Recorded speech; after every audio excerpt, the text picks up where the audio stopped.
alam mo, kapag bumalik ako sa mga laalang pagkabata ko sa probinsya, parang kahapon lang lahat.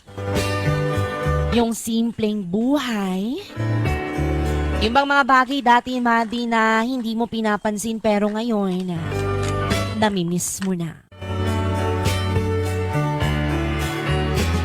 Madi, tuwing umaga, gigising ka sa tilaok ng manok at hindi sa alarm clock. Tapos paglabas pa ng bahay mo ay mararamdaman mo agad ang labigan ng simoy ng hangin at amoy na amoy mo ang halimuyak ng mga bulaklak at damo na basa dahil sa hamoga. Yung tipong hindi mo na kailangan magmadali. Dati, yung bang walang cellphone na hawak-hawakan,